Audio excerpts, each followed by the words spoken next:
Assalamualaikum warahmatullahi wabarakatuh. Baik Bapak dan Ibu yang kami hormati, acara inti kita pada hari ini adalah Research Workflow with Elsevier yang akan dibawakan oleh Bapak Johanjang selaku Customer Consultant Elsevier Southeast Asia. Baik, Bapak Johanjang, apakah sudah siap? Sudah, Bu. Siap. Baik, Bapak Johanjang, kami persilahkan.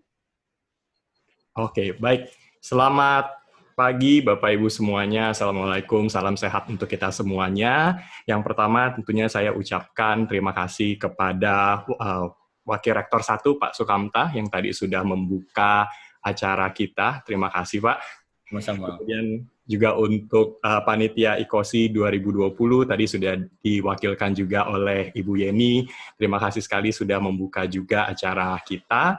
Ya, tentunya untuk rekan-rekan di perpustakaan UMY, untuk Ibu Novi dan rekan-rekan lain yang juga sudah membantu jalannya acara ini, dan yang pasti untuk para peserta yang sudah hadir pada hari Sabtu ini, luar biasa, pagi-pagi di hari Sabtu, ya, untuk bisa ikut bersama di acara kita, ya, di mana kita hari ini akan belajar tentang research workflow. Nah, Bapak Ibu perkenalkan terlebih dahulu. Oh ya, sebelumnya maaf saya sembari sharing untuk slide yang sudah saya siapkan. Sebentar.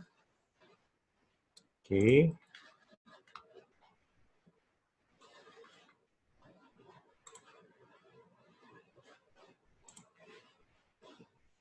Ya, oke. Semoga Bapak Ibu sudah bisa melihat ya untuk slide-nya.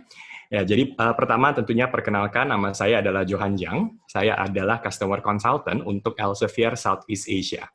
Nah, di mana di Southeast Asia sendiri, ya kami Elsevier sendiri berpusat di Singapura. Seperti itu. Nah, kemudian dari kantor di Singapura inilah, kemudian kami memanage seluruh Asia Tenggara.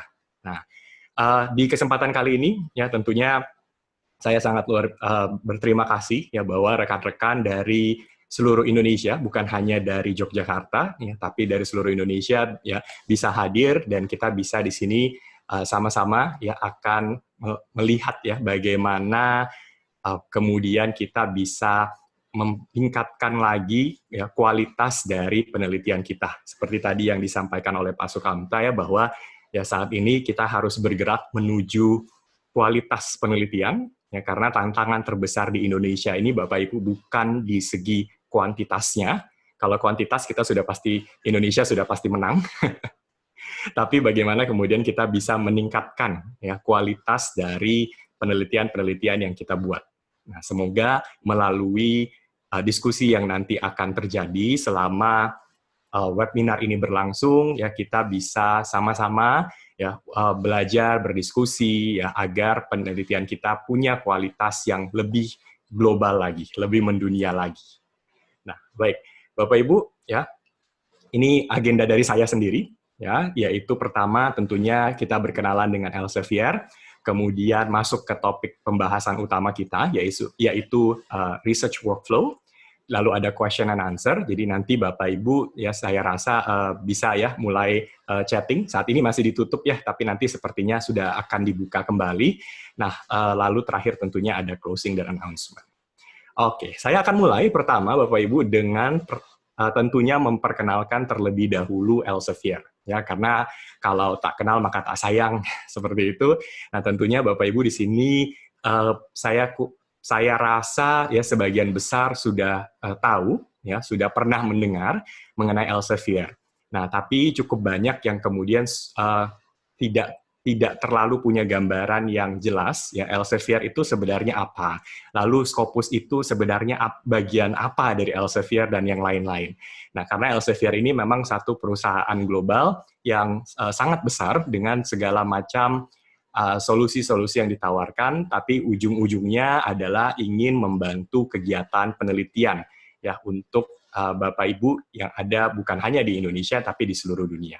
Nah, jadi Elsevier ini Bapak Ibu, ya saya sedikit ke sejarahnya. Elsevier ini didirikan pada sebenarnya tahun 1580 ya. Jadi kalau kita lihat sekarang sudah berapa ratus tahun itu ya berdirinya Elsevier. Nah, kemudian menjadi satu waktu tahun 1580 ini belum merupakan perusahaan modern.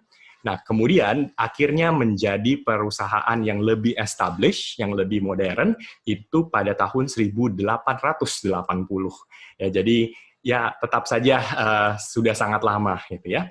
Nah, awal-awal dari Elsevier berdiri ini, ya Elsevier adalah penerbit yang menerbitkan hasil-hasil pemikiran, penelitian dari nama-nama yang mungkin sudah tidak asing lagi, seperti Galileo, Erasmus, Descartes, Alexander Fleming, Julius Verne, dan yang lain sebagainya.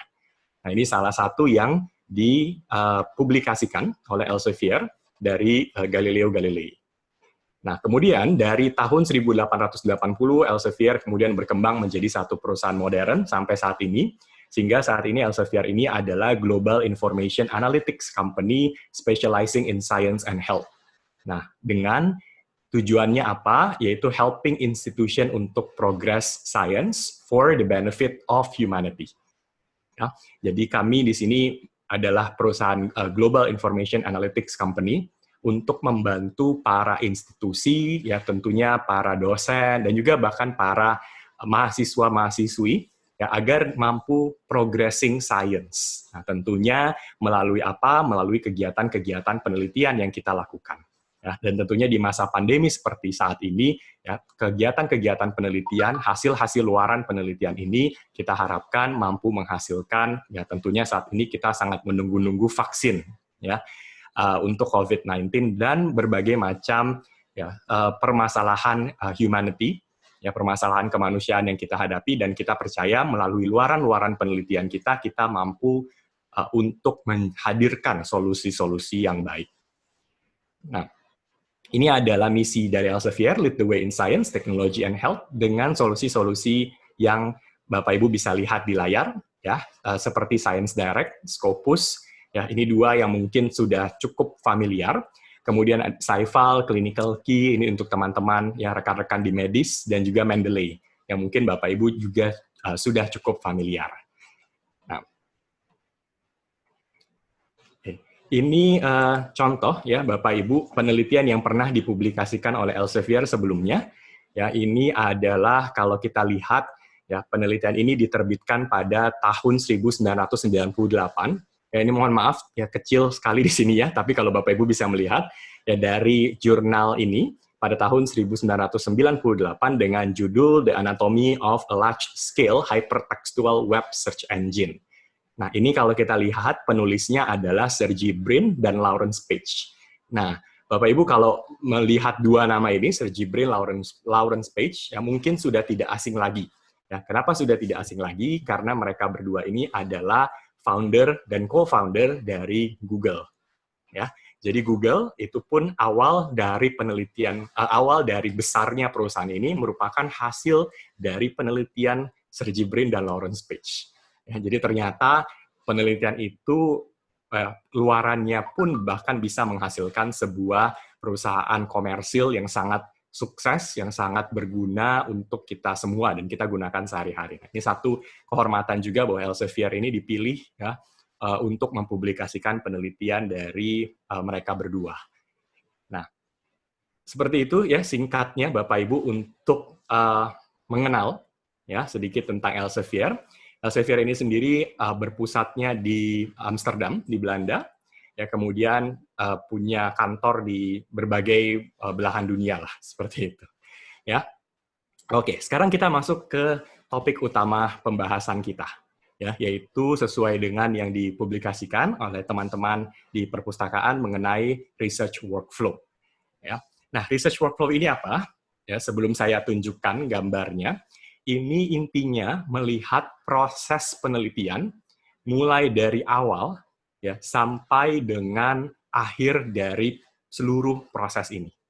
Ya, ini kalau kita sedikit main tebak-tebakan Bapak Ibu, ya, proses penelitian paling awal itu biasanya kita mulainya dari kegiatan apa ya menurut Bapak Ibu gitu ya. Coba mulai dipikirkan, dan mungkin karena chatnya di sini belum difungsikan, tidak masalah ya, tapi mungkin bisa ditanyakan ke diri Bapak Ibu sendiri. Biasanya kalau saya memulai sebuah proses penelitian, langkah paling awal yang saya lakukan itu apa? Ya, nah silakan disimpan masing-masing jawabannya, dan nanti kita lihat ya dari research workflow ini apa.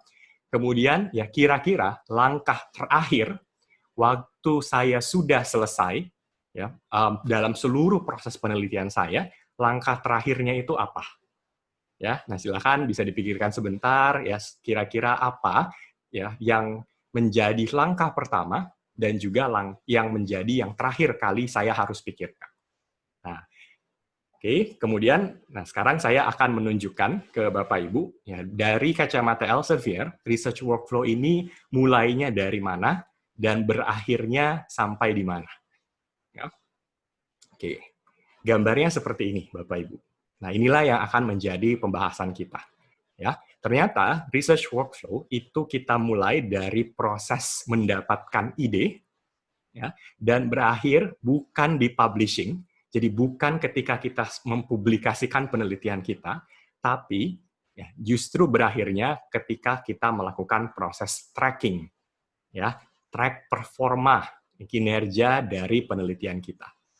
Ya, jadi kalau kita lihat di sini, awalnya dimulai dari idea, how to find and understand research ideas, kemudian menuju ke planning, ya, what types of research paper I can make and how to find collaborators, kemudian menuju ke designing, ya, how to find the right references, ke writing, what are important points in writing research paper, ya, ke publishing, how to find the right journal, promoting, how to promote your research, dan terakhirnya di tracking, how to track your performance. Nah, ini adalah keseluruhan sebenarnya dari proses penelitian. Ya, selalu pastinya kita mulai dari ide, ya. Nah, tapi kita sering salah sangka bahwa publishing adalah yang terakhir. Nah, bukan yang terakhir, karena setelah publishing masih ada proses berikutnya yang sebenarnya bisa kita lakukan lagi. Nah, keseluruhan proses inilah yang akan menjadi topik pembahasan kita. Ya, kita belajar sama-sama di sini, dan nanti kalau Bapak Ibu punya pertanyaan-pertanyaan dari setiap research workflow yang ada, silahkan nanti bisa ditanyakan. Nah, research workflow yang pertama kita akan mulai dari yang idea. Ya, jadi kita mulainya dari sini, how to find and understand research ideas. Ya, selalu setiap penelitian kita akan muncul ide terlebih dahulu, barulah kita menuju ke langkah-langkah berikut. Nah, di sini, ya, menurut Bapak Ibu, nah ini juga bisa ditanyakan ya ke diri masing-masing. Biasanya, kalau memulai sebuah penelitian, mendapatkan ide penelitian itu dari mana? Nah, itu silakan ya. Mungkin bisa bertanya ke diri sendiri. Biasanya kalau saya memulai penelitian, idenya datang dari mana? Ya.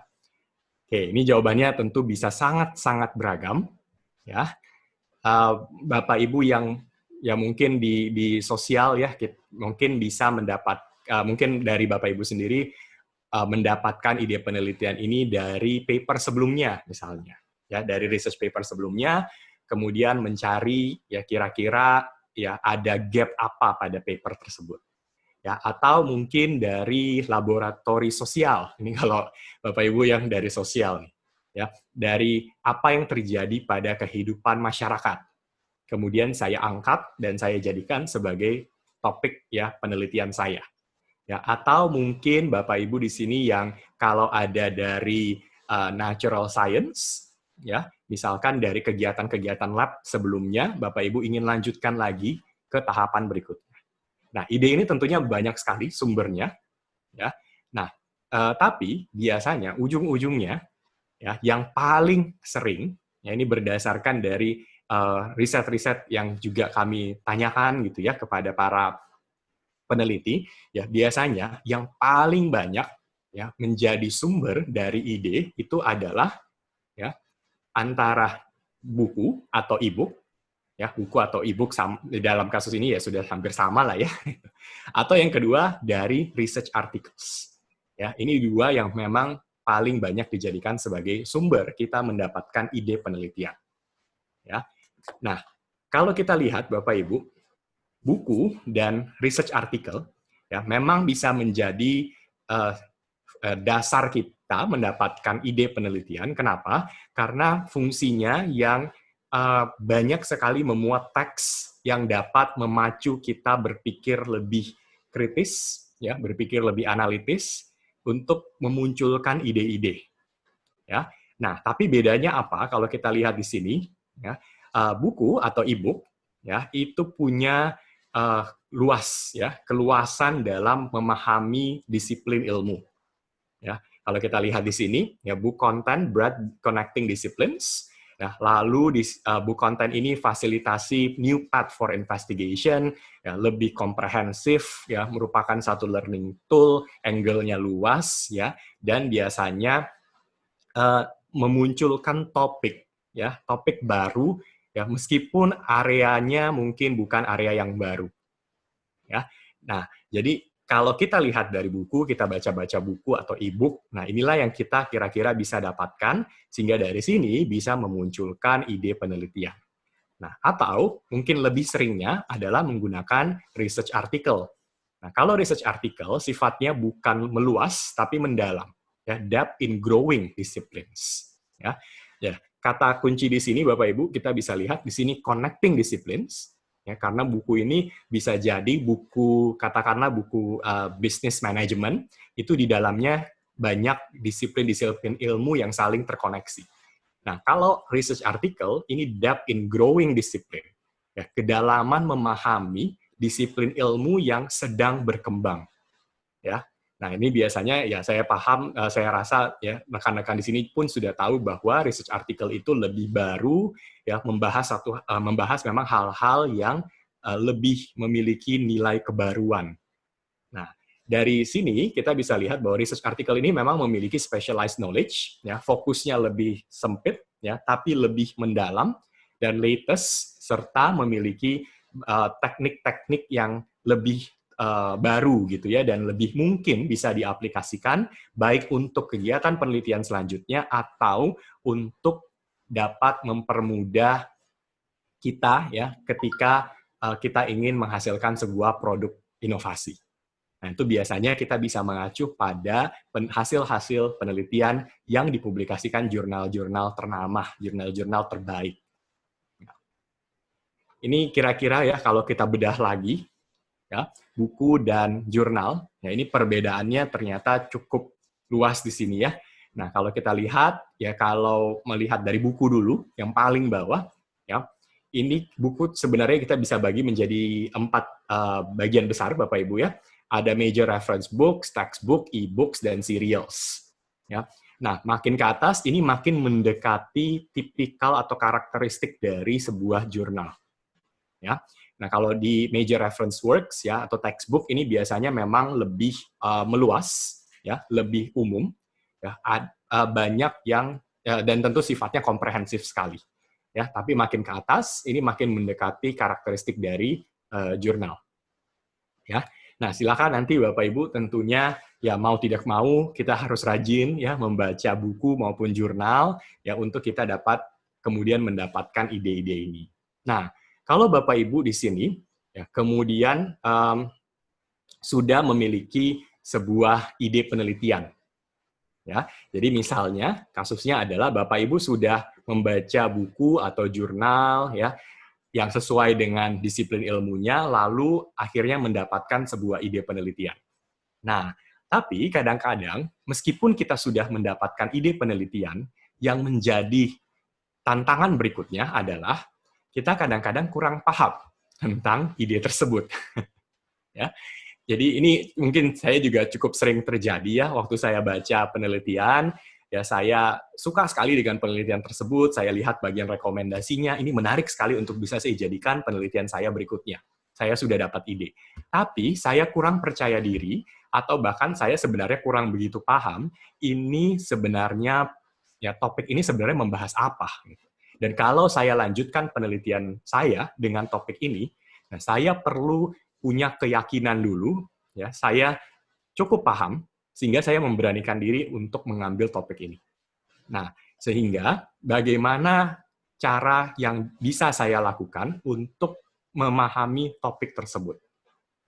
Mungkin di sini Bapak Ibu, ya, kalau dalam situasi seperti ini, sudah punya ide, sudah punya topik, gitu ya, tapi kurang paham, nah kemudian kita menuju ke ya internet, itu sudah pasti, gitu ya.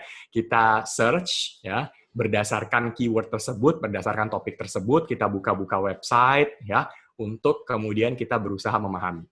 Dan biasanya kita paling umumnya ya suka pergi ke website yang merupakan ensiklopedia gratis. Ya, tidak perlu menyebutkan nama ya Bapak Ibu. Saya rasa kalau saya sebut ensiklopedia gratis, Bapak Ibu sudah paham lah ya website yang saya maksudkan. Nah, tapi ya atau kita menuju ke ya website-website apapun lah di luar sana yang mampu membantu kita, ya kita yakini mampu membantu kita untuk memahami topik tersebut. Nah, tapi tentunya website-website seperti ini punya kelemahan. Ya, apalagi ensiklopedia yang bisa diedit oleh semua orang. Ya, kelemahannya apa? Kita tidak bisa yakin 100% apa yang kita baca betul-betul berkualitas sehingga pemahaman kita tidak salah. Ya, kita sering misalnya di sini saya percaya Bapak Ibu ada profesinya ya mungkin 95% adalah dosen, ya. Kita selalu mengajukan kepada mahasiswa-mahasiswi ya jangan pernah mengutip dari sumber yang tidak bisa dipercaya. Ya, sumber yang tidak reliable, ya, atau dari berita-berita yang tidak bisa dipertanggungjawabkan. Nah, tentunya kita tidak ingin melakukan hal yang sama. Ya, kalau kita meminta kepada mahasiswa harus percaya pada sumbernya harus reliable, maka hal yang sama pun harus kita lakukan sebagai profesi kita sebagai dosen, sebagai peneliti. Nah, sehingga Bapak Ibu kalau ingin memahami sebuah topik penelitian, nah, Bapak Ibu itu bisa menuju ke yang namanya sciencedirect.com/topics. Ini sifatnya gratis, Bapak Ibu.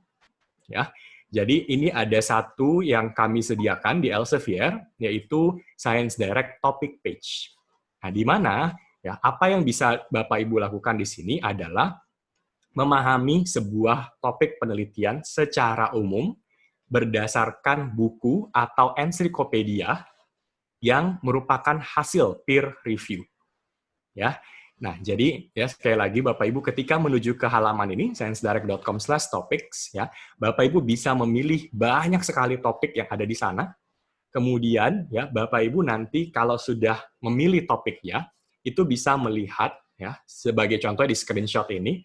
Di sini kita bisa melihat ada definisi. Kemudian di bawah, ini kalau saya scroll terus ke bawah, ini ada banyak sekali ya hasil-hasil dari buku dan ensiklopedia, hasil peer review, ya, yang tentunya bisa lebih kita percaya agar kita paham tentang topik penelitian kita. Sebagai contoh di sini planning organization. Ya, katakanlah ini topik saya ingin meneliti tentang ini, tapi saya kurang paham planning organization itu apa. Ya, sehingga dari sini saya bisa baca, saya bisa teruskan lagi baca sekilas, ya. Nah, sehingga saya punya pemahaman yang bisa saya yakini, ya, pemahaman ini harusnya sudah baik, ya, sudah mumpuni, ya, karena merupakan hasil dari peer review. Nah, kalau menurut saya planning organization ini masih terlalu luas, di sebelah kanan sebenarnya masih ada related terms, terminologi yang cukup dekat dengan planning organization. Nah, sehingga saya kemudian bisa menggali lagi lebih lanjut, ya kira-kira apakah topik penelitian saya sudah oke, sudah sesuai, saya sudah paham, dan bisa saya lanjutkan ke tahapan berikutnya. Oke. Nah, ini ya Bapak Ibu, bagaimana kita kemudian ya bisa mendapatkan dan memahami ya topik penelitian. Oke. Kemudian berikutnya kita masuk ke tahapan kedua yaitu planning. Nah, planning ini adalah berbicara tentang what types of research paper I can make and how to find collaborators. Nah, Bapak Ibu ketika kita menulis sebuah penelitian, ya, tentunya ada beberapa tipe penelitian yang bisa ada beberapa tipe dari journal articles yang bisa kita buat. Ya, ada yang original research articles, kemudian letter or short communication, dan bisa juga review papers. Yang mungkin paling sering kita buat tentunya yang pertama, original research articles. Nah, tapi sebenarnya ada tipe yang kedua dan yang ketiga. Sekarang kalau kita lihat, yang pertama dulu, original research article, ini yang tentunya Bapak Ibu sekarang ya sehari-hari mungkin mengerjakan ini, ya hasil penelitian yang memang original dari Bapak Ibu semua. Ya. Nah, ini biasanya standar ya, memang paling umum seperti ini. Ya, biasanya typically kalau jurnal-jurnal mempublikasikan original research article sekitar 8 sampai 10 halaman, ya, kurang lebih ya Bapak Ibu tergantung dari jurnalnya. Nah, kurang lebih memiliki sekitar 5 figur ya atau 5 gambar ya. Dan kurang lebih 25 reference ya, 25 referensi yang kita gunakan untuk penelitian kita ya. Nah, ini tipe yang pertama yang bisa kita buat. Kemudian tipe yang kedua adalah short communication.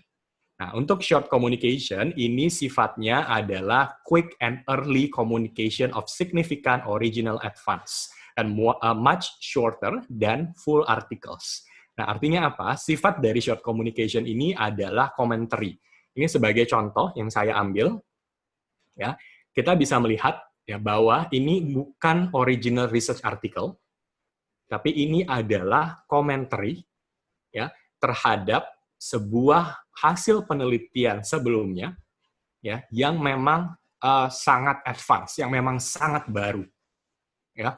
Nah, ini yang kita bisa sebenarnya cari juga ya, dan kita bahkan sebenarnya bisa juga menjadikan ini sebagai salah satu bentuk dari hasil penelitian yang ingin kita lakukan ya. Jadi memang tidak harus 100% merupakan hasil dari original research article, meskipun ini ya paling umum kita lakukan, tapi bisa juga merupakan hasil short communication atau commentary. Nah, lalu berikutnya bisa juga hasil dari review papers. Ya, dari hasil review papers ini biasanya merupakan sintesa dari specific research topic ya, kurang lebih sekitar 10-an halaman ya, kurang lebih sekitar 5 figures atau 5 gambar. Nah, tapi yang menjadi perbedaan utama dari review papers ini adalah referensinya biasanya sangat banyak Bapak Ibu. Ya, sekitar kurang lebih 80 referensi. Jadi banyak sekali ya. Nah, ini review dari sebuah topik. Ya, kalau kita lihat di sini, yang saya ambil screenshot-nya ya, Constraint-Based Innovation in Agriculture and Sustainable Development, a Scoping Review. Jadi sebenarnya ini review tentang apa? Review tentang Constraint-Based Innovation in Agriculture and Sustainable Development. Ya. Nah, ini biasanya ya merupakan satu hal yang dimintakan oleh jurnal editor, Bapak Ibu. Ya, jadi bukan yang kita ajukan, jadi kita tidak bisa ya tiba-tiba mengajukan, oh saya ingin buat review papers gitu ya. Tapi ini biasanya akan dimintakan kepada expert, ya orang-orang yang sangat-sangat ahli di bidang-bidang tertentu oleh jurnal editor untuk menghasilkan review papers.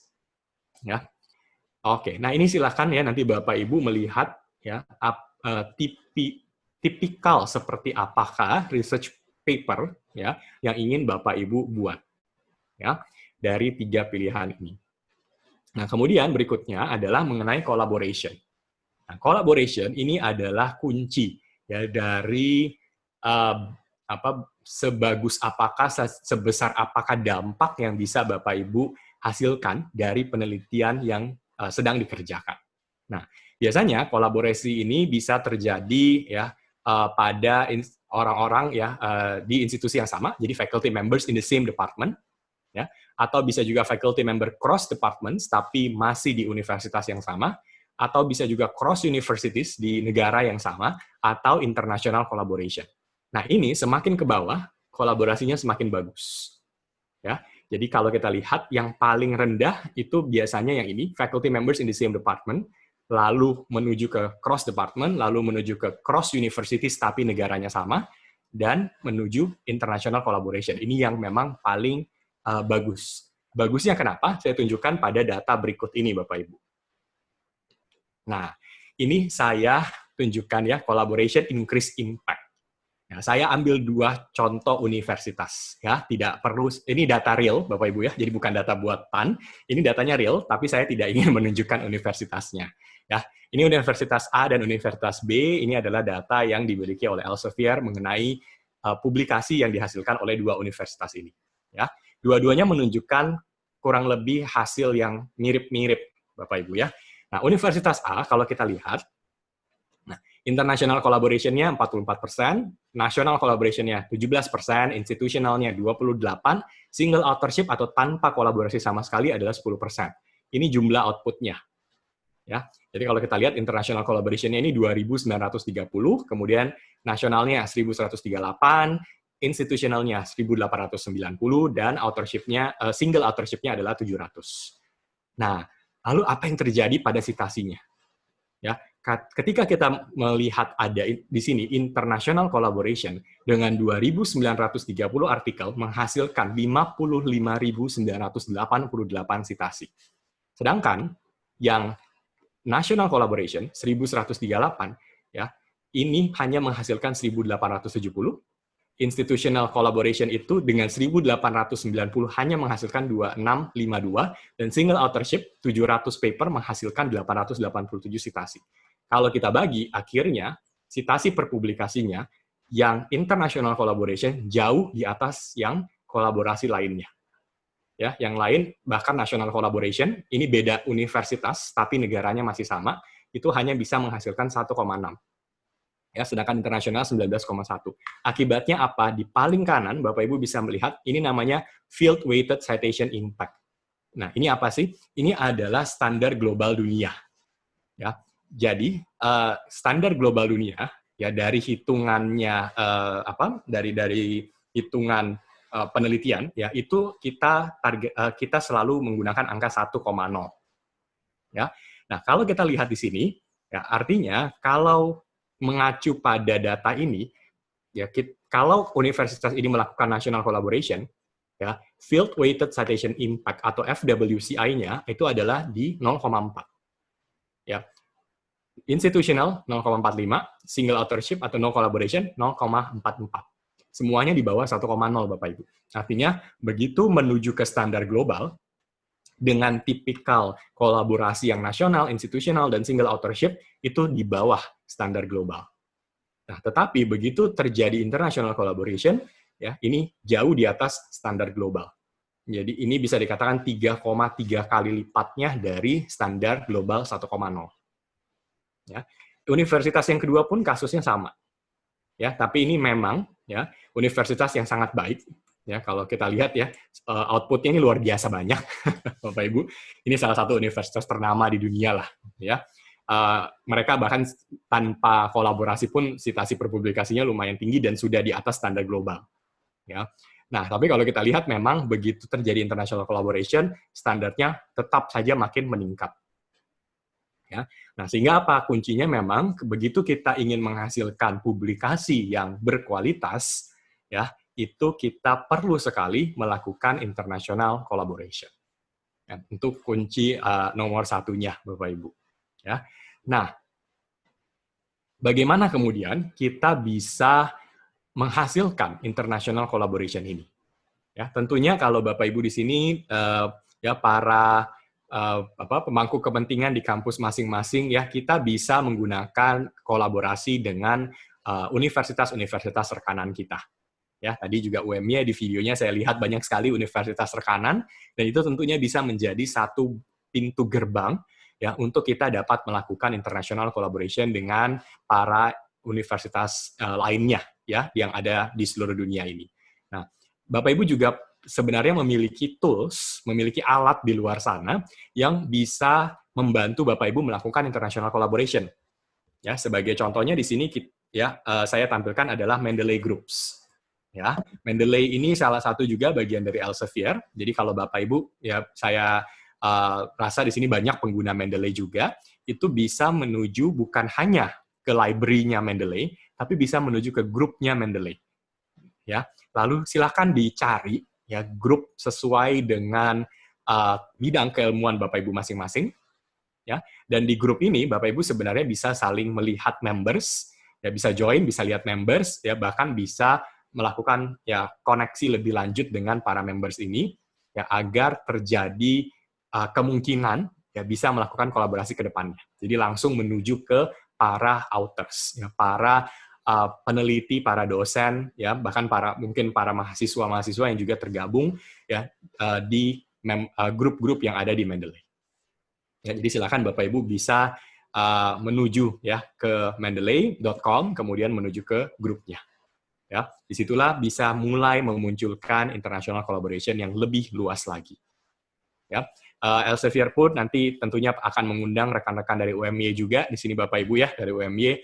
Kami ya sedang berencana untuk memang ke depannya akan memperluas lagi, ya, membantu terjadinya jaringan kolaborasi, ya setidaknya level Asia Tenggara, ya, dengan para peneliti-peneliti lainnya. Dan tentunya akan saya update untuk informasi ini. Ya. Nah, atau ya Bapak Ibu sebenarnya kalau ke sciencedirect.com itu juga Bapak Ibu punya kesempatan untuk bisa melakukan kolaborasi lebih lanjut, ya. Jadi kalau Bapak Ibu di sini pengguna Science Direct ya atau pernah menuju ke sciencedirect.com, ya Science Direct ini sifatnya freemium, jadi ada yang free-nya dan ada yang premium-nya. Nah, tapi Bapak Ibu kalau menuju ke Science Direct yang bagian free-nya itu Bapak Ibu bisa membaca hasil penelitian. Dan yang ingin saya tunjukkan di sini sebenarnya bukan Science Direct fungsi utamanya di situ, tapi di dalam kasus ini adalah saya ingin menunjukkan bahwa di Science Direct, Bapak Ibu bisa melihat nama-nama dari peneliti, ya, nama-nama dari para peneliti ini.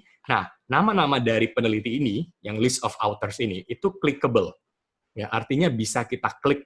Begitu bisa kita klik hasilnya, yang terjadi adalah akan muncul di sebelah kanan sini, ya. Profil dari peneliti ini. Ya, profil dari peneliti ini akan kelihatan, dan kalau peneliti ini menampilkan email peneliti tersebut, maka ya ini tersedia di sini, dan silakan Bapak Ibu bisa melanjutkan kolaborasi lebih lanjut. Jika memang topik yang di sini, ya, menurut Bapak Ibu sesuai dengan topik penelitian yang ingin Bapak Ibu lakukan di Indonesia. Ya, jadi kita bisa terkoneksi dengan para peneliti lain di seluruh dunia melalui ya cara-cara seperti ini. Ya, dan tentunya tidak perlu sungkan-sungkan Bapak Ibu. Kenapa? Karena peneliti lain pun di seluruh dunia ya, punya kebutuhan yang sama. Yaitu mereka juga ingin berkolaborasi dengan peneliti-peneliti lain ya di luar dari negara mereka. Ya, sehingga kita bisa juga mengundang ya para peneliti ini untuk ikut berkolaborasi ya dengan peneliti yang ada di Indonesia. Kalau kita bisa lakukan ini lintas benua, ya bukan hanya lintas negara ya, tapi lintas benua, itu nilai dari penelitian kita pasti ya akan lebih baik lagi. Karena kita punya sudut pandang yang lebih luas, ya punya dampak yang bisa lebih luas lagi. Ya. Oke, masuk ke tahap berikutnya Bapak Ibu designing. Ya, designing ini adalah bagaimana mendapatkan referensi. Ya, jadi kalau tadi saya sudah dapat ide, saya sudah kira-kira bisa planning ya, saya ingin membuat misalnya original research article, dan saya ingin original research article ini dikolaborasikan, saya cari para kolaborator dari beberapa negara. Ya, misalnya saya sudah mendapatkan kolaborator dari, katakanlah kalau Indonesia ini paling banyak dengan Malaysia, ya, kemudian misalkan dengan Jepang, Australia, ya, dan misalkan dengan peneliti di mana di Turki misalnya begitu, ya. Nah, kalau saya sudah punya gambarannya, kira-kira ya penelitiannya topiknya ini, ya tipe research papernya begini, kolaboratornya seperti ini. Langkah berikutnya adalah saya perlu membaca dulu referensi-referensi, ya designing ya, sebelum saya menulis. Nah, untuk itu saya harus mencari referensi yang tepat. Oke, biasanya Bapak Ibu, kalau mencari referensi, ini kecenderungan utama yang sering terjadi adalah kita dengan bebas melakukan pencarian di internet melalui mesin pencari yang tentunya sudah terkenal ya, Google. Kita tinggal googling ya, sesuai dengan topik kita. Jadi misalnya saya meneliti tentang sustainable innovation. Nah, umumnya ya yang paling sering kita lakukan ya adalah langsung ke Google, langsung mengetik Sustainable Innovation Research PDF. Ya, tidak salah, ya, tidak ada masalah dengan hal tersebut. Ya, tapi yang menjadi permasalahan berikutnya dengan cara tersebut adalah begitu kita menemukan research article, ya, dengan cara seperti itu, ada kemungkinan besar, Bapak Ibu, research article yang kita dapatkan, kita gunakan pada penelitian kita, tidak bisa 100% kita yakini kualitasnya. Dan kualitas dari referensi itu ternyata penting sekali untuk meningkatkan lagi kualitas dari penelitian kita. Jadi kembali lagi ya, selalu ke kualitas. Ya. Kalau kita search di Google, dapat referensinya, ya, Kita baca-baca, wah ini bagus, ini bisa saya pakai untuk penelitian saya. Tapi kita tidak lihat dulu, itu referensinya dari mana? Sebagus apakah penelitian itu? Apakah citasinya bagus? Dan apakah ini datang dari penerbit yang memang berkualitas? Kalau kita langsung saja pakai untuk penelitian kita, kita taruh di bagian referensi kita, itu bisa jadi ya, akan membuat penelitian kita begitu di-review oleh para reviewer, itu bisa jadi dipertanyakan Bapak Ibu. Ya, misalnya Bapak Ibu ambil data dari penelitian yang entahlah dari siapa gitu ya, dan memang penelitian ini tidak punya kualitas yang baik. Data itu Bapak Ibu ambil. Ya, Bapak Ibu ambil datanya, dimasukkan ke penelitian Bapak Ibu.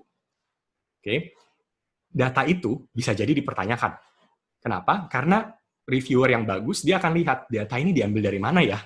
Ya, datanya menarik, ya, statement ini menarik, dia ambil dari mana? Oh, referensinya ini. Dicek referensi tersebut. Begitu dicek, ternyata ini referensi apa, ini penerbitnya siapa, gitu ya. Ini masih dipertanyakan sekali. Ini bisa menyebabkan penelitian Bapak Ibu, jadi ketika ingin dipublikasikan pada jurnal yang bagus-bagus, ya, itu bisa jadi dipertanyakan. Ya, karena itulah kita harus mencari referensi pada sumber-sumber yang memang bagus. Ya. Nah, sumber-sumber yang bagus itu apa? Nah, Bapak Ibu, sumber-sumber yang bagus di sini saya akan menjelaskan yang Bapak Ibu bisa cari di Science Direct. Ya. Nah, kalau Bapak Ibu menuju ke sciencedirect.com, ini adalah sumber di mana Bapak Ibu bisa mencari penelitian-penelitian yang dipublikasikan oleh Elsevier. Karena Elsevier ini adalah penerbit yang tentunya ya dipercaya gitu ya, punya reliabilitas, punya tingkat kepercayaan, punya trust yang sangat-sangat baik ya di dunia penelitian. Nah, maka Bapak Ibu bisa mencari hasil-hasil penelitian yang ada di sciencedirect.com.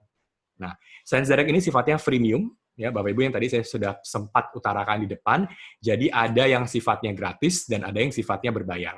Ya, nah nanti silakan dicek kepada institusi Bapak Ibu masing-masing. Apakah institusi Bapak Ibu berlangganan Science Direct atau tidak? Ya, kalau berlangganan Science Direct, maka Bapak Ibu bisa mencari penelitian-penelitian, bisa download penelitian-penelitian termasuk yang berbayar.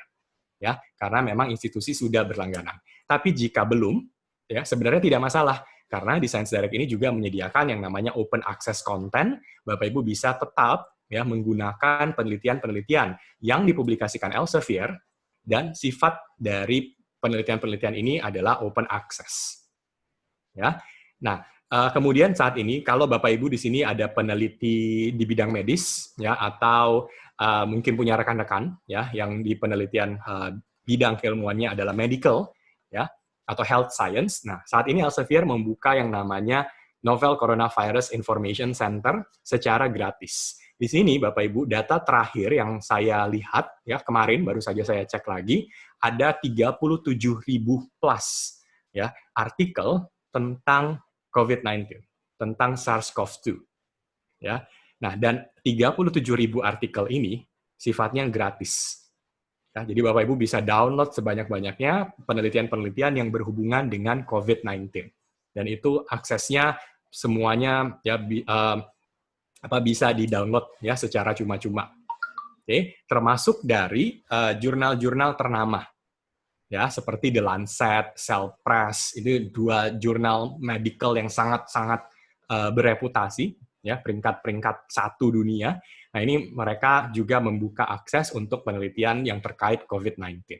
Jadi, silakan eksplorasi di Science Direct. Ini lebih baik dibandingkan dengan cara yang tadi, Bapak Ibu. Ya, kenapa? Reliabilitas dari hasil-hasil penelitiannya itu sangat bisa dipertanggungjawabkan. Ya. Nah, ini kalau kita lihat ya, jumlah yang dipublikasikan setiap tahunnya dari Elsevier untuk Science Direct juga selalu meningkat. Ya. Nah, konten open access-nya pun sudah semakin banyak saat ini.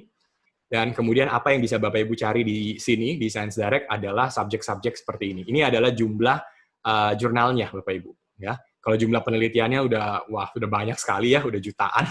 Nah, tapi kalau jumlah jurnalnya adalah sebanyak ini. Paling banyak memang adalah untuk health science. Ya, tapi yang lain-lain, kalau di sini mungkin banyak dari social science, itu juga sudah ada sekitar 227 jurnal, ya, yang silakan Bapak Ibu bisa eksplorasi lebih lanjut. Oke. Nah, kemudian kalau kita lihat, nah ini adalah data yang bisa saya share juga ya, bahwa Bapak Ibu dari total market ya yang ada saat ini, Elsevier itu ya untuk jurnal-jurnalnya market share-nya adalah sebesar kurang lebih 16%, ya. Kemudian journal share in top one subject categories, ya, top one subject categories ini adalah jurnal nomor 1 dunia, ya. Nah, di berbagai macam subjek kategoris yang ada, ya, di mana Elsevier itu sebesar 27%. Kemudian in top 3 subjek kategoris, ya, jadi peringkat 1, 2, dan 3, itu sebesar 31%, dan in top 5 itu sebesar 30%. Ya, dan sehingga kami bisa meyakinkan, ya, kami bisa yakin, ya, dan semoga meyakinkan Bapak Ibu bahwa ketika Bapak Ibu menggunakan referensinya dari penerbit Elsevier, itu harusnya kualitas penelitian Bapak Ibu pun menjadi lebih baik. Ya. Ini sebagai contoh saja ya, Bapak Ibu ketika menuju ke sciencedirect.com, kemudian mengetik misalnya innovative behavior sebagai kata kunci, ya, kemudian Bapak Ibu cari, nah ini kalau belum memiliki akses subscription atau langganan di Science Direct, Bapak Ibu tetap bisa mendownload penelitian dengan melihat pada akses type ini.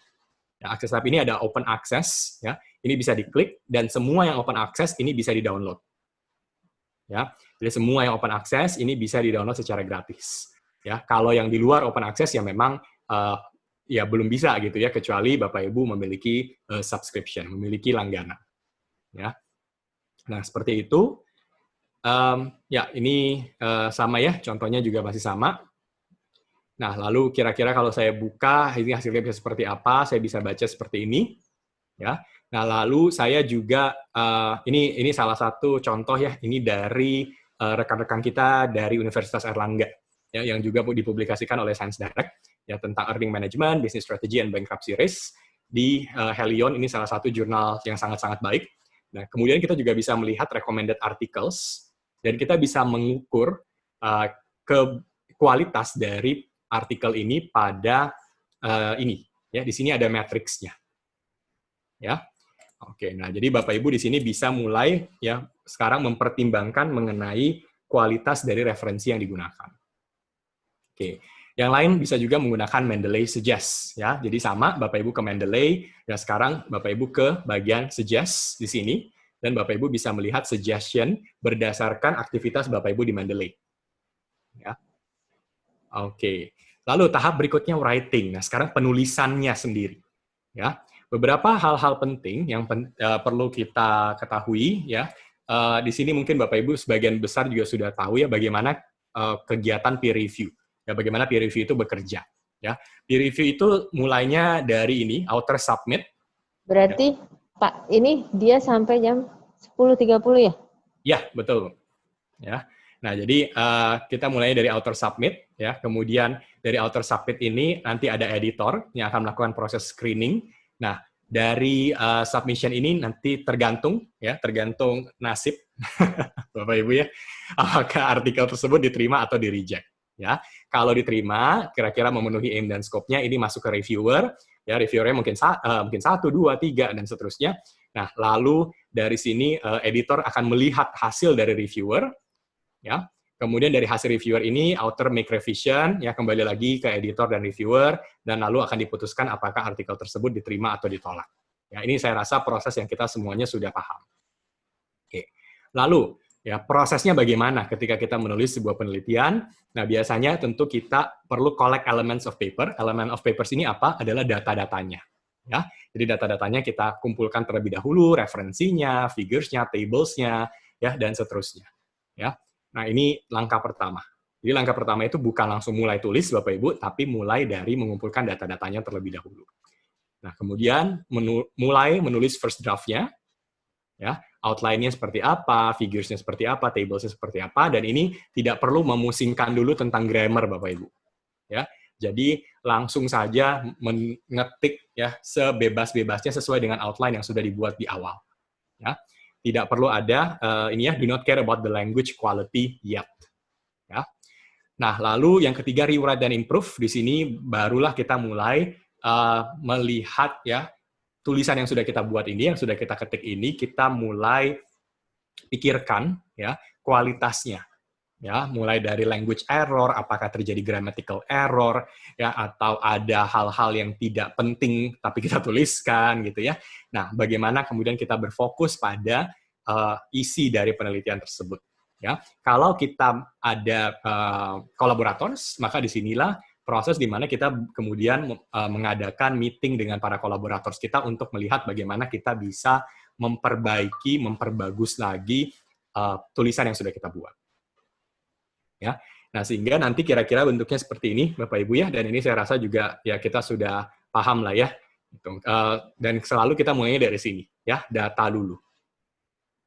Oke, kemudian ini juga common article structure yang saya rasa juga Bapak Ibu sudah mengikuti, ya para expert peneliti juga pasti sudah tahu lah ya, ini startnya dari mana sampai berakhir di mana. Ya, nah kemudian ya dari ini semua, ya. Yang menjadi hal yang juga kita harus pertimbangkan sekali, ya, yang ingin saya highlight adalah bagian ini, Bapak Ibu, abstrak. Ya, kenapa? Karena abstrak ini istilahnya sebagai iklannya kita. Ya, jadi ketika editor dari sebuah jurnal membaca penelitian kita, hal pertama yang dibaca pastinya abstrak. Dan abstrak ini adalah bagaimana kita menyatakan, ya, sebagus apakah dan kurang lebih kontribusi apakah yang bisa kita berikan ya melalui penelitian kita, ya, sehingga kita memang harus fokus pada kalau sudah jadi ya semuanya tentunya fokus pada bagaimana kita membuat abstrak kita, ya. Oke, nah lalu berikutnya tentang authorship. Nah ini Bapak Ibu ya tentang penulis pertama, penulis kedua dan seterusnya, ya. Nah di penulis pertama, kedua dan ini ya first author itu siapa sih? First author adalah peneliti yang memang terlibat sangat aktif pada penelitian ini, ya, yang put together semuanya dan submit paper ke jurnalnya, ya.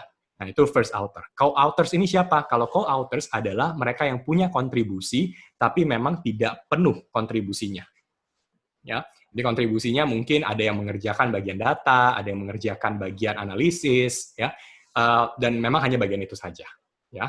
Ini co-authors. Tapi yang harus kita hati-hati adalah yang ini, Bapak Ibu. Abuses to be avoided.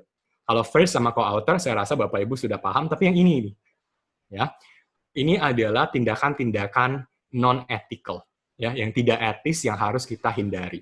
Yang pertama, ghost authors, leaving out authors who should be included. Ya, jadi sebenarnya ada orang lain yang juga membantu pengerjaan penelitian kita, tapi tidak kita include. Ya, atau yang kedua, give authors, including authors when they did not contribute significantly. Jadi tidak ada kontribusi yang sebenarnya dibuat oleh peneliti ini, ya, tapi numpang nama. Ya, nah inilah yang sebenarnya harus dihindari. Kenapa? Karena ini soal kredibilitas kita, Bapak Ibu. Ya, kalau kita sekedar numpang nama, ya, tapi kemudian kita sebenarnya tidak paham sama sekali ini penelitian apa, ini ngapain gitu ya, saya juga tidak terlibat. Akibatnya itu sebenarnya tidak baik untuk karir kita ya sebagai peneliti ke depannya. Ya, mungkin sekarang ya kalau menghasilkan 1-2 penelitian mungkin tidak terlalu masalah, tapi begitu Bapak Ibu sudah menuju ke level expert, level sudah profesor gitu ya, ini bisa jadi kendala ke depannya. Karena ini nanti bisa dipertanyakan apakah betul ya peneliti ini memang paham. Ya, apalagi kalau keluar dari lingkup penelitiannya. Misalnya saya peneliti engineering gitu ya, tapi saya diajak teman, ayo ikut masukin nama, tapi penelitian ini tidak ada hubungannya dengan engineering. Yang terjadi adalah apa? Kedepannya begitu saya jadi profesor di engineering, ya, saya tidak bisa mempertanggungjawabkan kenapa dulu saya bikin penelitian fisika misalnya gitu. Nah, itu satu hal yang harus saya pikirkan matang-matang ya ke depannya. Nah, ini ada persoalan kredibilitas kita. Oke. Bapak Ibu, ini adalah what gets your paper accepted, hal-hal yang kemudian bisa kita pertimbangkan juga ya, attention to detail, check and double check your work, consider review-nya, English must be as good as possible. Ya, makin tinggi level jurnalnya, tentunya Inggrisnya harus makin bagus. Ya, presentation is important, artinya bagaimana kita mengelola layouting dari jurnal kita, ya, bahasa kita, ya. Take your time with revision, acknowledge who helped you, ya, new, original, and previously unpublished, ya. Critically evaluate your own manuscript, dan ethical rules must be obeyed, ya. Oke. Kemudian Bapak Ibu sekarang masuk ke tahapan publishing, ya. Nah, di tahapan publishing ini, ya, kita membahas tentang how to find the right journal. Nah, how to find the right journal ini penting sekali, ya. Kenapa? Karena kayak saya sering bilangnya gini, cari jurnal yang tepat itu semacam cari jodoh, Bapak Ibu.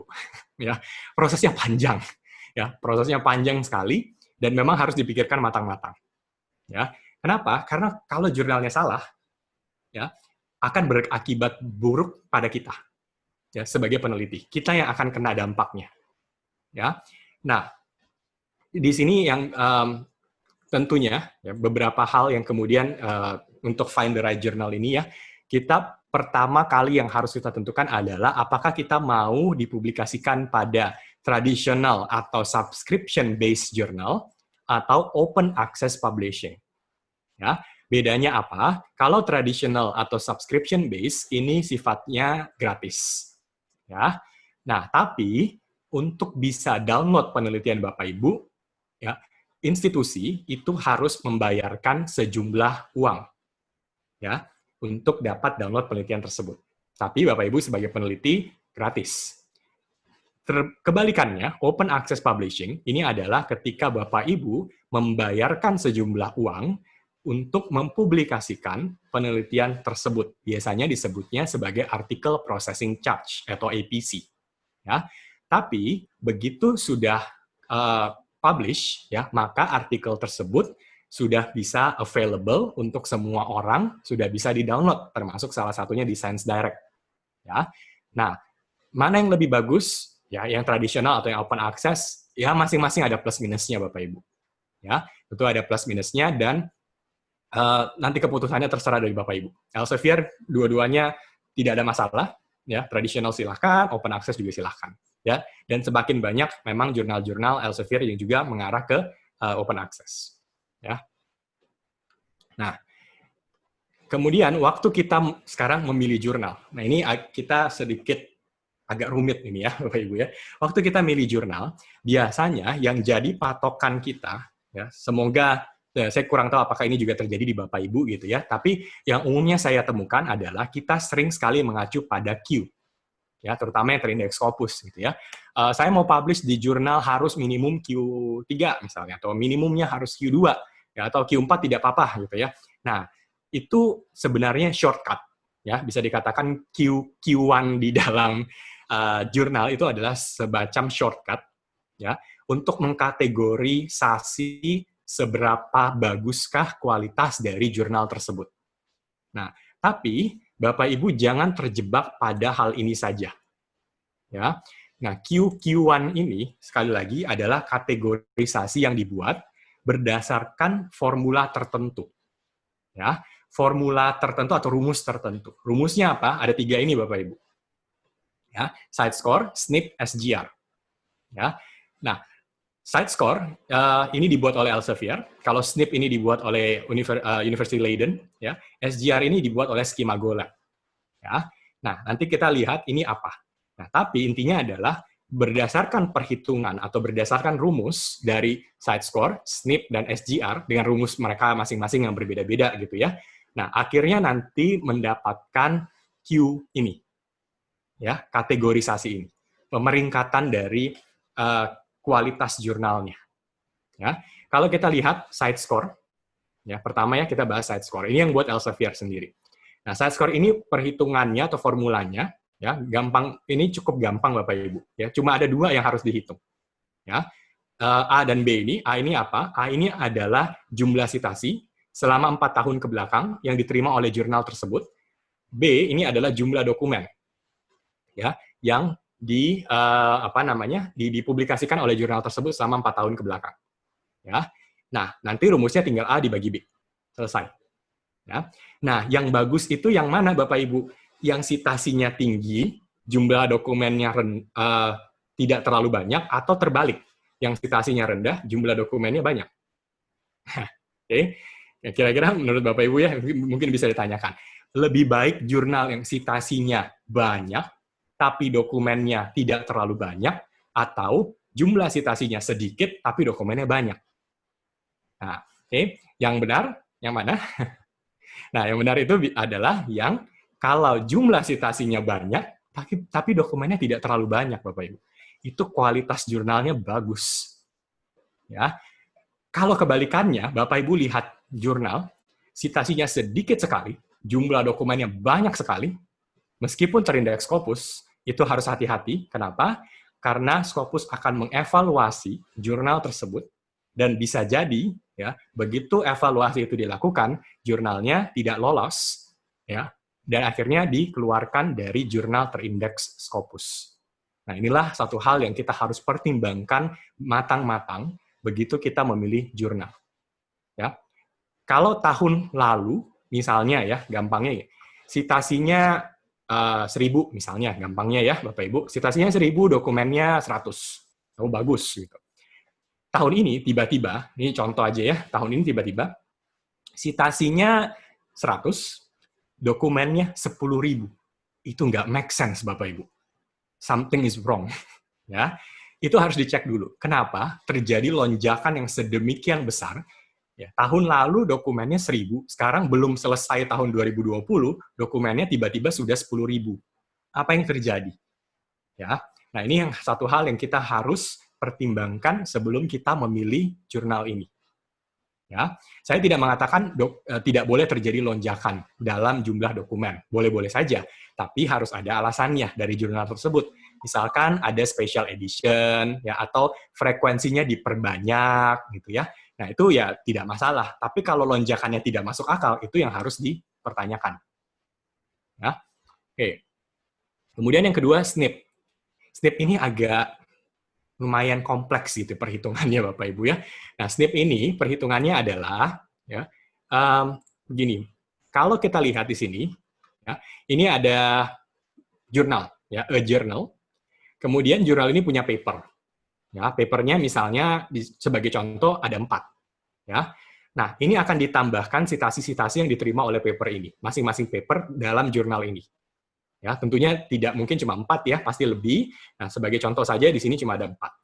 Ya. Paper 1, 2, 3, 4, citasinya kita tambahkan. Nah, ini istilahnya RIP, ya, raw impact per paper. Nah, nanti raw impact per paper ini akan dibagi dengan citation potential in its subject field. Setiap subject area punya potensi citasi. Ya. Nah, berdasarkan apa ini, Bapak Ibu? Ya, frequency and immediacy of citation, database coverage, dan seterusnya. Ini pengelola dari SNP ini punya potensi untuk setiap subject area. Ya. Nanti tinggal dibagi. Jadi jumlah dari RIP dibagi dengan citation potential, kita bisa lihat contohnya di bawah. Ya. RIP-nya berapa, citation potential-nya berapa, sehingga menghasilkan SNP. Ya. Nah, ini yang kedua yang bisa kita pertimbangkan. Atau yang ketiga, nah ini, Skimago Lab, SGR. Ini yang mungkin Bapak Ibu juga sering melihat ya di skimagojr.com. Ya. Nah, Skimago ini cara lihatnya berbeda dengan CiteScore dan dengan SNP. Ya. All citation are not created equal menurut Skimago. Nah, kenapa? Karena gini perhitungannya. Oke. Kita ambil contoh, Bapak Ibu ya, ini menggunakan Scopus data, ya, Skimago ambilnya dari Scopus, kemudian menghitungnya begini. Ada 2 jenis jurnal, Life Science dan Art Humanities. Ini beda hitungannya. Life Science Journal cenderungnya adalah high impact, many citation. Jadi begitu ada penelitian yang dipublikasikan di kategori Life Science, ya, itu biasanya citasinya banyak, cenderungnya, ya, biasanya citasinya banyak. Akibatnya apa? Menurut Skimago, menurut hitungan SGR ini, satu citasi value-nya rendah, ya, karena karakteristiknya akan dapat citasi yang banyak. Sedangkan Art Humanities ini terbalik. Ya, low impact, few on citation, sehingga satu citasi represent higher value. Ya, satu citasi yang didapatkan oleh penelitian Art Humanities, Business Management, gitu ya Bapak Ibu, itu setiap citasi yang didapatkan value-nya tinggi. Ya, itu hitungannya SGR. Ya. Nah, akibatnya apa, Bapak Ibu? Dari hitungan-hitungan ini, ya, ini semua Bapak Ibu bisa dapatkan di scopus.com, ya. Nah, ini dari hitungan-hitungan ini semua, 3 ini, site score, SNP, SGR gitu ya, maka didapatkanlah Q-nya. Nah, Q-nya berdasarkan apa? Apakah berdasarkan site score, berdasarkan SNP, atau berdasarkan SGR? Ya. Nah, ini yang kemudian kita harus lebih hati-hati ya ketika kita memilih jurnal. Nah, kemudian Bapak Ibu ada tools juga yang bisa membantu namanya Elsevier Journal Finder. Ya, ini adalah untuk kita publikasi pada Elsevier, ya, dengan publikasi Elsevier. Nah, ini sifatnya AI, jadi sudah menggunakan artificial intelligence. Bapak Ibu tinggal membuka journalfinder.elsevier.com, kemudian tinggal memasukkan sesuai dengan request yang diminta di sini. Ya, saya berikan contoh. Research-nya adalah tentang malaria vaksin, ya, and protection effect against parasite. Nah, field-nya ini, imunologi, mikrobiologi, biology, dan biochemistry. Nah, apa yang saya lakukan di sini, saya masukkan paper title-nya, saya masukkan abstraknya, saya masukkan keywords-nya, dan field of research-nya. Ya, saya masukkan ini semua, lalu saya search, find journal. Yang terjadi adalah, bisa juga saya refine your search, ya. Saya masukkan lagi detail-detail yang lebih lengkap di sini, apakah jurnalnya mau open access atau with subscription, apakah nilai site score-nya mau berapa, nilai impact factor-nya mau berapa, gitu ya. Nah, kemudian saya bisa find journals. Oke. Nah, hasilnya begini nanti. Ya, akan keluar 34 jurnal yang match dengan paper yang saya buat. Ya, misalkan di sini ada jurnal biotech, infection, genetics, evolution, dan seterusnya. Ya. Nah, kita bisa adjust and refine your search. Ya, kita bisa lihat recommended journal-nya. Dan kalau saya klik, nanti akan muncul lagi ya informasi yang lebih lengkap seperti ini. Ya, termasuk misalkan kalau jurnal ini open access, maka biayanya berapa, subjek areanya apa, recent artikelnya apa, jurnal scope-nya apa. Semuanya bisa terlihat Bapak Ibu dan bisa langsung submit paper di sini. Oke. Ya. Nah, kemudian tahapan berikutnya promoting. Nah, promoting ini saya rasa Bapak Ibu sudah cukup luar biasa lah ya. Jadi gini, biasanya tahapan itu suka berhenti di sini, publishing. Ya. Nah, tapi selain publishing, kita bisa maju ke tahapan berikutnya, yaitu promoting. Begitu sudah terpublikasikan penelitian kita, nah kita juga harus mempromosikan supaya apa? Citasinya meningkat. Ya, citasinya meningkat dan banyak orang yang tahu dan bahkan mungkin bisa jadi sebuah produk inovasi. Nah, promotingnya bagaimana caranya? Kalau Bapak Ibu publikasinya kebetulan di Elsevier Journal, kita punya share di sini. Ya, jadi ada share button yang Bapak Ibu tinggal pilih mau share di mana, ya, di media sosial atau melalui email. Oke. Kemudian yang kedua, nah ini Bapak Ibu kembali lagi ke Mendeley Group. Ya, ketika Bapak Ibu masuk ke Mendeley Group, silakan Bapak Ibu di sini bisa add documents di dalam grup ini, lalu lumayan ya ini bisa mempromosikan lagi penelitian yang sudah terpublikasi ini. Ya. Nah, atau ya, bisa juga melalui konferensi seperti yang Bapak Ibu lakukan, yaitu juga bisa melalui konferensi yang seperti yang ICOC ini, ya. Nah, tahapan terakhir tracking Bapak Ibu, ya. How to track your research performance. Oke. Bapak Ibu, ya, tracking ini penting karena kita bisa memperkaya lagi penelitian kita ke depannya. Ya, ini saya ambil contoh di Science Direct, Bapak Ibu bisa melihat recommended articles. Ini adalah artikel-artikel yang berhubungan erat dengan penelitian ini. Nah, jadi idenya apa di sini Bapak Ibu? Kalau Bapak Ibu kebetulan adalah si peneliti ini, ya ini hasil penelitian Bapak Ibu gitu ya, anggapnya seperti itu. Nah, di sini ada citing artikel, ada artikel-artikel yang mensitasi artikel Bapak Ibu. Ini artinya apa? Penelitian ini berhubungan sekali dengan penelitian ini. Kalau Bapak Ibu ingin melanjutkan penelitian ini, tidak usah pusing-pusing, ya, ingin mencari kolaborator atau ingin melihat bagus atau tidaknya kualitas Bapak Ibu, tinggal lihat saja dari citing artikel ini. Ya, siapa sih yang mensitasi saya gitu ya? Saya bisa tahu dan saya bisa lanjutkan lagi. Ya, atau ini artikel matrix di bawah sini. Ya, how well my work got recognized. Ya, berapa banyak yang mensitasi, berapa banyak yang save, berapa banyak yang membaca, berapa banyak yang sharing ke media sosial. Semuanya bisa terlihat di sini. Ya. Oke. Kemudian, nah kalau di Scopus pun sama. Kalau paper itu sudah terindeks di Scopus, nah saya juga bisa melihat paper performance saya di sini. Ya, ini katakanlah ini paper yang saya buat, gitu ya. Kemudian ini matriksnya. Saya bisa lihat, oh citasi saya begini, field weighted citation impact saya adalah 0,3. Ya, saya juga bisa melihat plum matrix. Ya, plum matrix ini adalah berapa banyak yang membaca, mention, sharing artikel ini di media sosial. Ya. Nah, kemudian citasi, saya bisa melihat ya siapa saja yang mencitasi penelitian saya sebelumnya. Oke. Nah, ini tadi ya FWCI, saya juga bisa lihat di sini. Ya, sekali lagi standar globalnya adalah 1, Bapak Ibu. Jadi kalau di bawah 1 ini berarti masih di bawah standar global. Nah, atau Plum X. Nah, kalau Plum X ini yang di sini, ini adalah tentang usage, ya, mention, social media, citasi dan seterusnya. Lebih ke arah media sosial. Ya.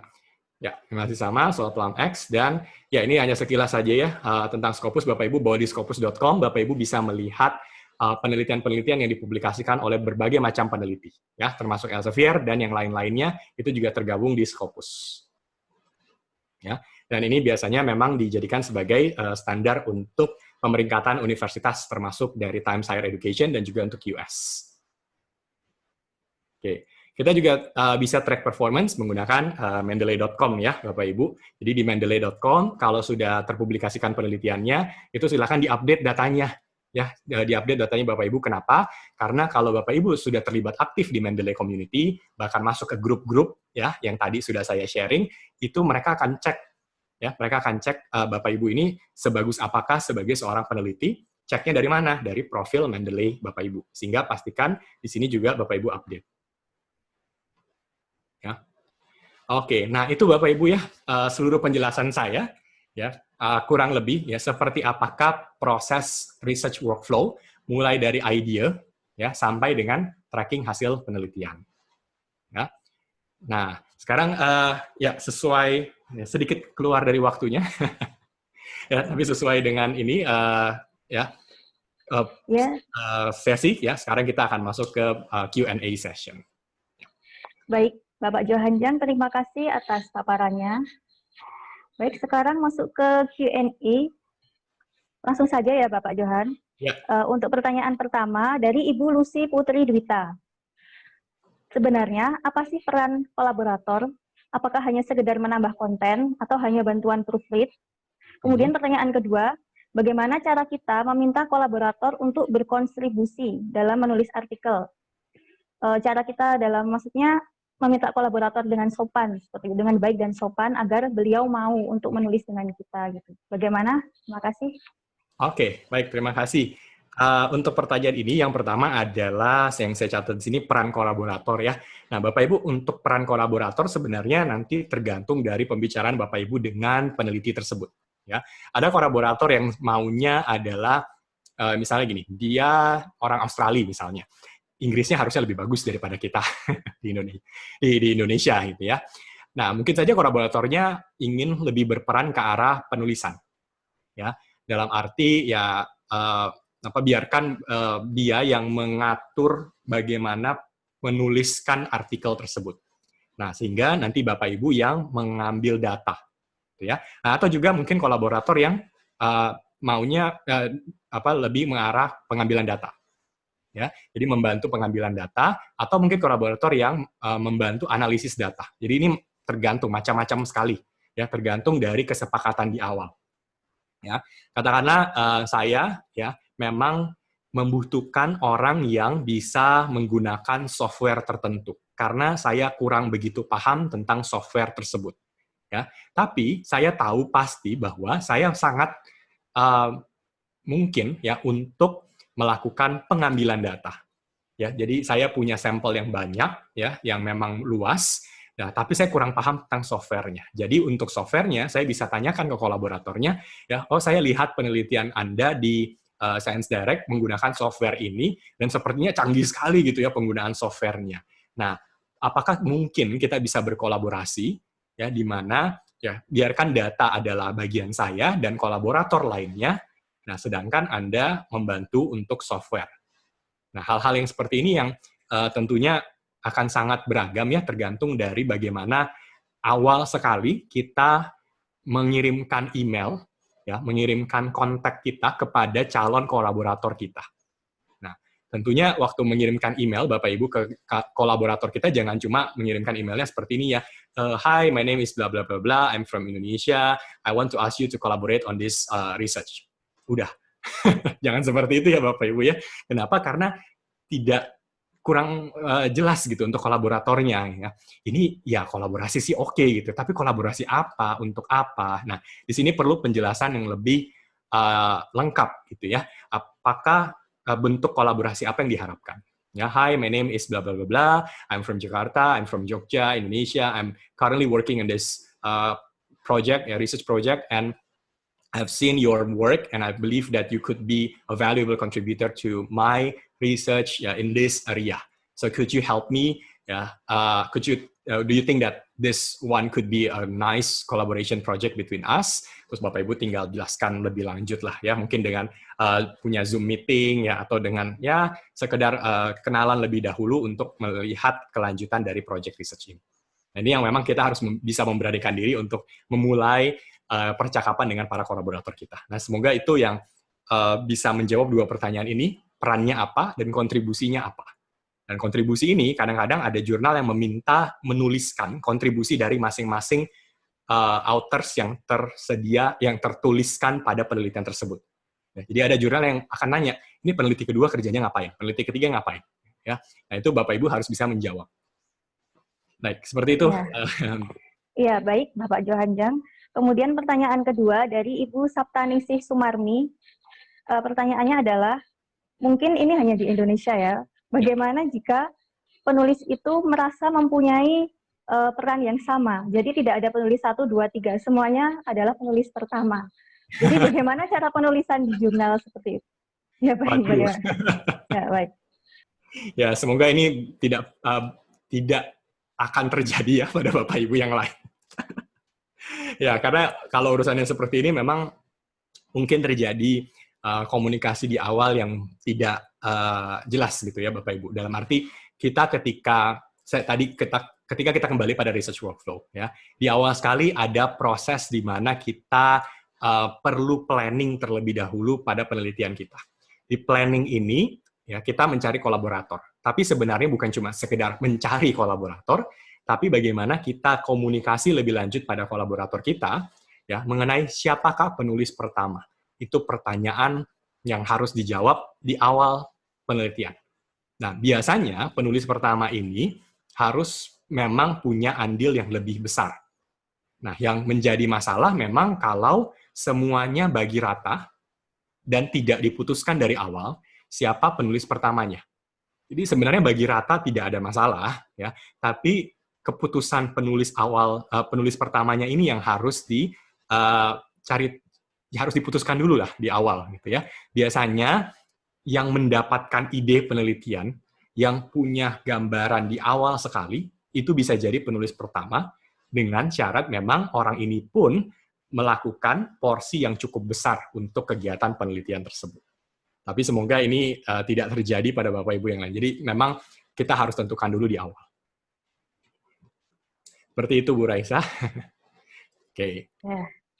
Ya, baik, terima kasih atas jawabannya. Kemudian yang pertanyaan ketiga dari Ibu Titik Hidayati, sebenarnya apa penyebab jurnal ditolak secara umumnya saja? Secara umum, mengapa jurnal kita bisa tertolak seperti itu? Baik, silahkan dijawab.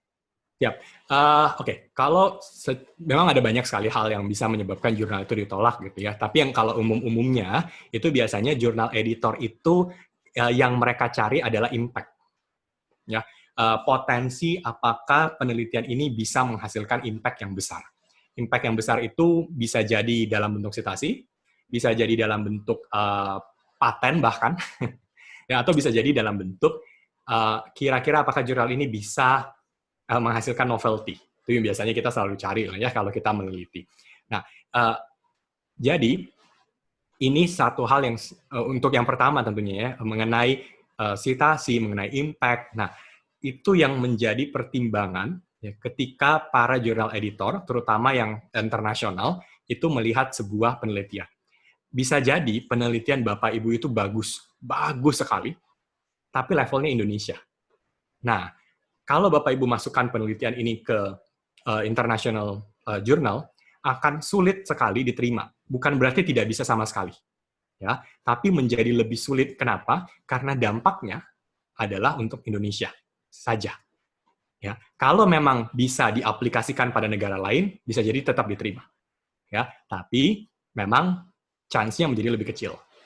Ya, sedangkan kalau terjadi kolaborasinya lintas negara, maka logikanya adalah harusnya penelitian ini lebih banyak yang baca, harusnya penelitian ini punya dampak lintas negara.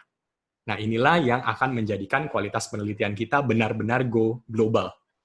Ya, tidak hanya bagus untuk negara kita, ya, meskipun itu satu hal yang pastinya kita kejar, ya, tapi juga bisa memperkaya ya negara-negara lain. Nah, ini satu hal yang bisa menjadi kunci apakah artikel kita bisa lebih mudah diterima atau di-reject. Yang lain-lain masih banyak sekali tentunya, itu bisa jadi satu sesi sendiri Bapak Ibu ya. Tapi hal-hal yang lebih spesifik ya, lebih detail-detail seperti kualitas bahasa, kemudian penggunaan referensi, nah hal-hal yang begitu masih tetap menjadi pertimbangan-pertimbangan. Begitu Bu Raisa.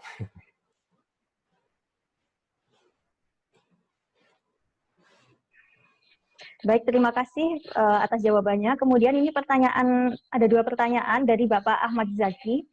Bagaimana caranya jurnal di fakultas bisa masuk ke Science Direct? Kemudian yang kedua, apakah benar jika semua jurnal di Science Direct ini dapat diakses secara full text untuk saat ini? Jika iya, berapa lama bisa diakses secara bebas sejak pertama kali dipublish?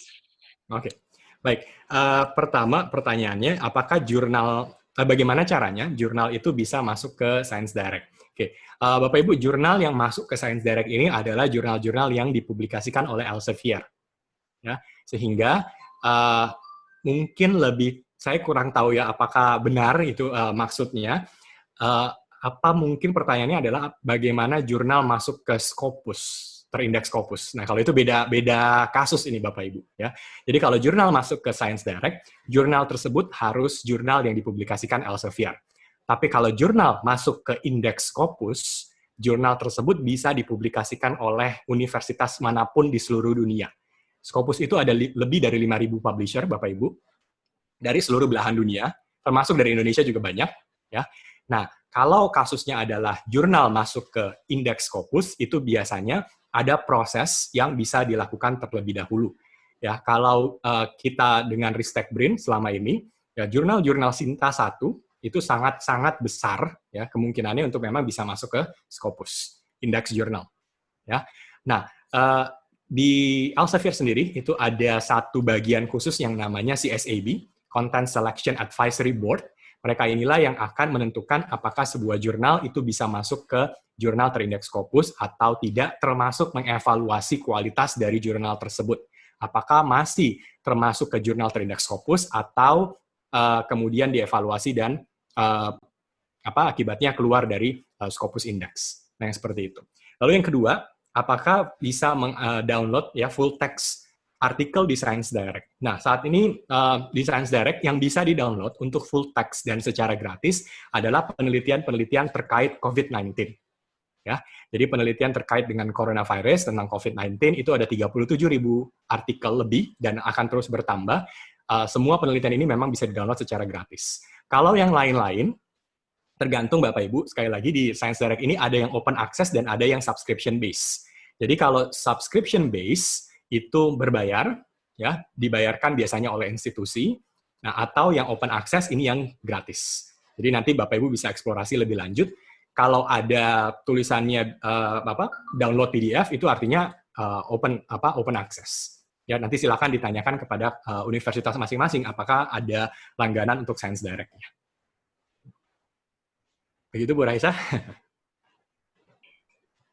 Ya, baik, terima kasih atas jawabannya. Kemudian ini pertanyaan selanjutnya dari Ibu Tri Hastini. Beliau ingin menanyakan, apakah artikel jurnal yang berreputasi itu harus internasional? Bagaimana jika mensitasi yang nasional saja, yang nasional tetapi sudah memiliki reputasi yang bagus seperti itu. Ya. Oke. Ya, untuk jawaban tersebut tentunya nasional boleh-boleh saja, Bapak Ibu ya. Tentunya kalau kita mensitasi misalkan dari Sinta, ya tidak ada masalah gitu ya.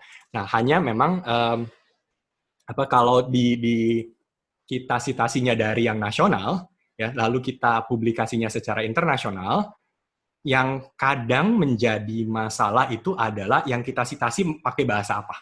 Nah itu, kalau yang kita citasi ini menggunakan bahasa Indonesia, lalu kita publikasinya untuk kalangan yang menggunakan bahasa Inggris, yang jadi masalah itu bukan dari segi mempertanyakan kualitas Sinta gitu ya, bukan soal itu, tapi soal kadang-kadang jadi kurang paham gitu.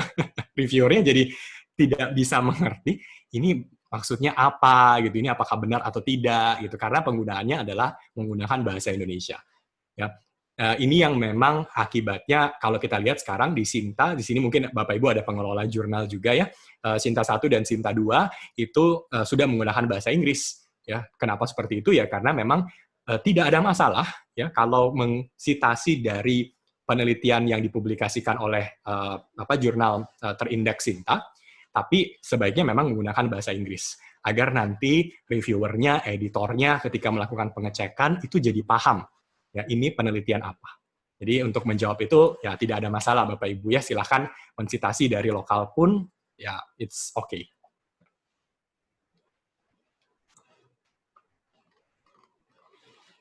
Ya, silahkan mungkin Bu Raisa. Ya, baik. Pertanyaan terima kasih. Untuk pertanyaan selanjutnya, dari beberapa dari kami sudah pernah menemukan bahwa beberapa jurnal dari Scopus ternyata terindeks jurnal predatory. Bagaimana cara Elsevier mengawasinya agar terhindar dari jurnal predatory? Terima kasih. Oke, baik Bapak Ibu. Ini bagus sekali pertanyaannya dan bisa saya share juga bahwa gini, jurnal-jurnal terindeks Scopus ini bukan jurnal yang hanya diterbitkan oleh Elsevier. Jadi kalau Bapak Ibu buka scopus.com, di situ banyak sekali jurnal. Ya, saya bahkan sampai lupa ada berapa banyak, terlalu banyak jurnal yang ada. Nah, jurnal-jurnal ini dipublikasikan oleh lebih dari 5.000 penerbit. Penerbit ini macam-macam Bapak Ibu. Ada penerbit dari kampus, ada penerbit dari yayasan apa gitu ya. Dan ini tersebar di seluruh dunia. Ya, termasuk di Indonesia juga lumayan banyak. Ya, yang juga jurnalnya terindeks Scopus. Kemudian mereka berkumpullah di scopus.com. Nah, jurnal-jurnal ini, waktu mereka masuk ke jurnal terindeks Scopus, ya, itu awalnya tidak masalah. Mereka lolos seleksi. Ya, karena ada seleksinya dan mereka lolos. Ya, lolos seleksi, kontennya oke, semuanya ya oke lah. Ya, masuk ke Q4, Q3, atau dan seterusnya.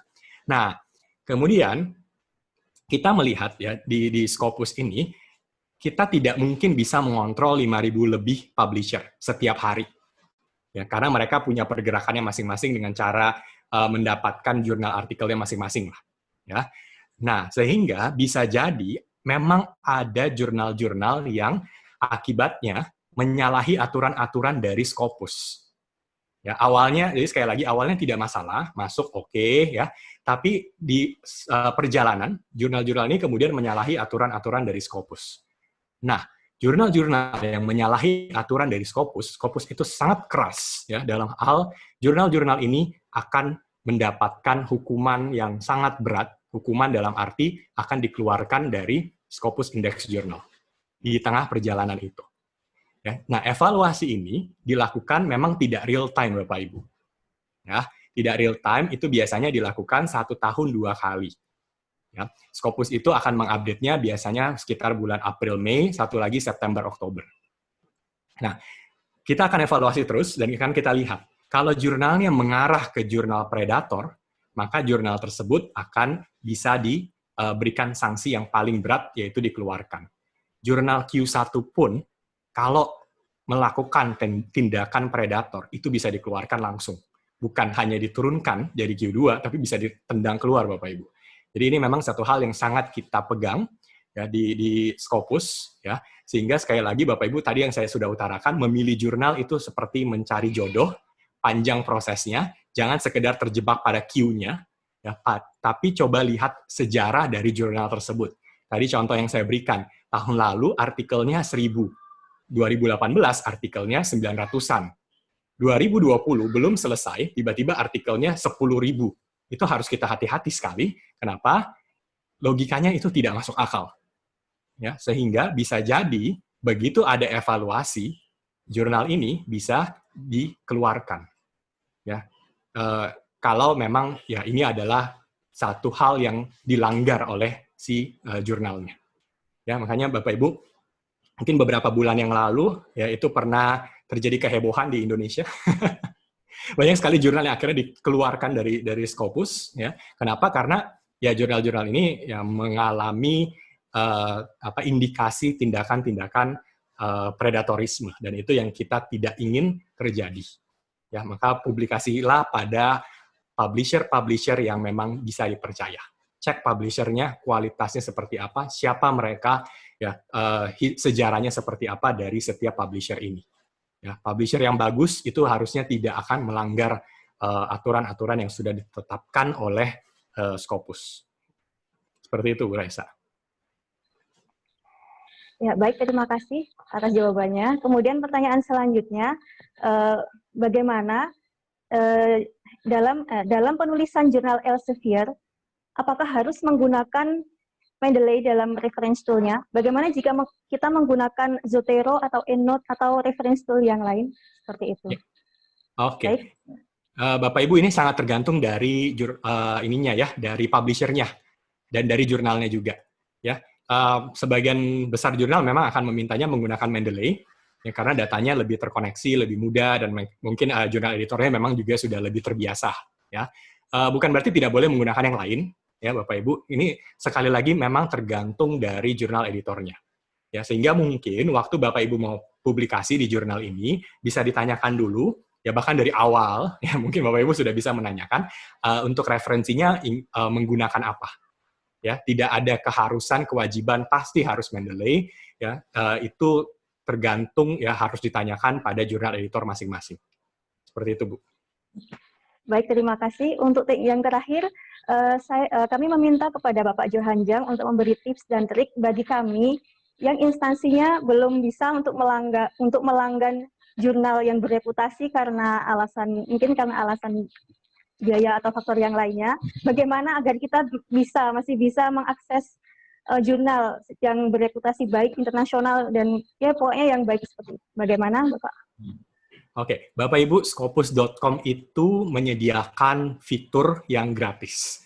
Ya, jadi kalau Bapak Ibu ke Scopus.com, ada satu fitur Bapak Ibu bisa mengecek jurnal, ya, tanpa berlangganan. Ya, jadi Bapak Ibu tinggal buka Scopus.com, tidak perlu login, ya. Nanti tinggal klik saja sources. Di bagian atas itu ada sources, ya. Itu tinggal diklik. Begitu Bapak Ibu klik, yang terjadi adalah Bapak Ibu bisa melihat semua jurnal terindeks Scopus. Ya, dan detail dari jurnal tersebut pun bisa dicek. Jadi Bapak Ibu bisa lihat misalnya ini jurnalnya terindeks Scopus dari tahun berapa, kemudian ini penerbitnya siapa, peringkatnya seperti apa, side score-nya nilainya bagaimana, itu semuanya sudah tersedia. Jadi kalau kendalanya, saya rasa kalau kendalanya adalah mengenai langganan, ya kalau kebutuhannya memang diarah melihat jurnal satu persatu, sebenarnya tidak ada masalah untuk hal ini. Ya, kalau untuk yang langganan, bedanya adalah memang ada fitur-fitur lain yang lebih kompleks. Ya, seperti bisa melihat tren penelitian, bisa membandingkan satu jurnal dengan yang lain, bisa melihat performance dari setiap dosen, gitu ya. Itu memang banyak sekali fitur-fitur lainnya yang sifatnya memang berbayar. Nah, tapi kalau untuk mencari jurnal, ya itu silakan bisa digunakan fitur yang free-nya. Seperti itu, Bapak Ibu. Ya. Baik, terima kasih Bapak Johanjang atas waktunya. Semoga setelah acara webinar ini, semua peserta webinar ini dapat menulis jurnal dan terindeks Scopus Q1. Amin. Amin. Terima kasih kepada Bapak Ibu atas waktunya pada pagi hari ini. Dan kami juga ucapkan terima kasih kepada Bapak narasumber, Bapak Johanjang atas waktunya. Maaf apabila banyak salah dari kami. Terakhir kami ucapkan wassalamualaikum warahmatullahi wabarakatuh.